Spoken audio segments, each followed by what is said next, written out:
প্রস্তুতি গ্রহণ করেছি মনসা, আর তুমি অধিষ্ঠিত পূজার জন্য।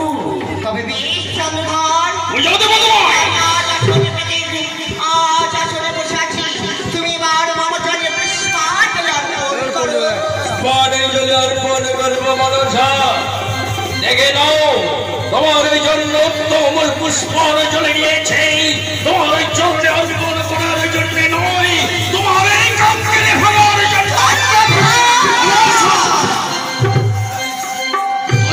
হয়ে নাও তুমি সামনে যখন হিসাবে এই নাম হেতালের বাড়ি সহ্য করো, তুমি সহ্য করো।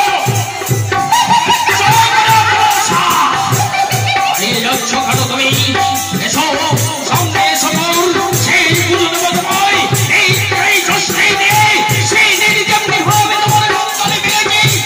আজ সহ্য কর, সহ্য কর।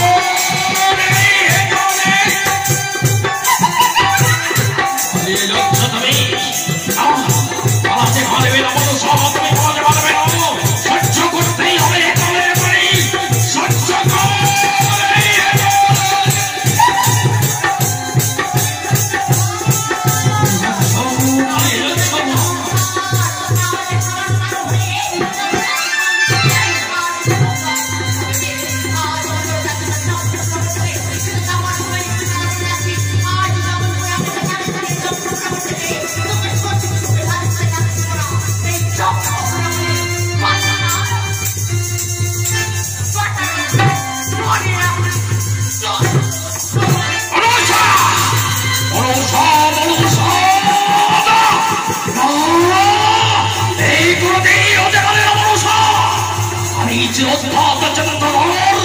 আমি তোমাদের মহেশ্বরের ভক্ত, আমার প্রতিজ্ঞাকে অক্ষরে অক্ষরে পালন করবো।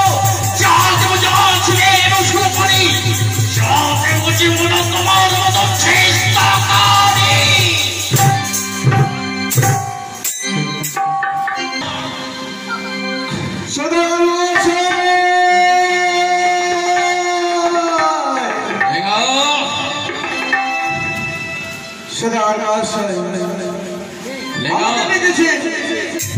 আমি কেন স্মরণ করেছি তুমি জানো না?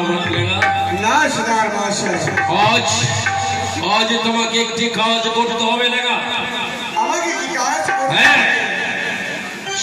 চম্পকনগরে তোমাকে ঠেলা পিঠিয়ে দিতে হবে।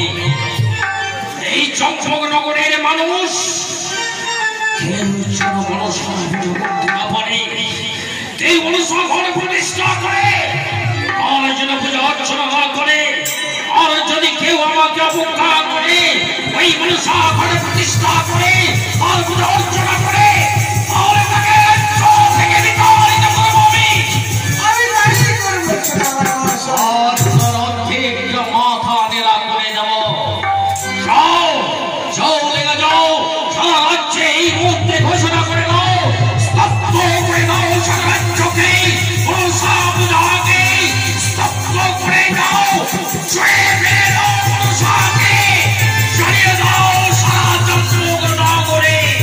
আমি তাই করবো সেটা আমার মহাশয়, আমি তাই করবো। আজ আমি কি করবো? না না, ওই তো দেখতে পাচ্ছি আজ ভালো ভালো, আজ ওই সাগরের মাঝে আজ মাংস মারছে।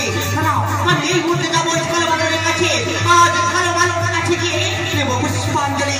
আজ চন্দ্রধর এই চম্পকনগরে ফুল ঘোষণা করে দিয়েছে, এনাকে আমার পুষ্পাঞ্জলি অর্পণ করবে।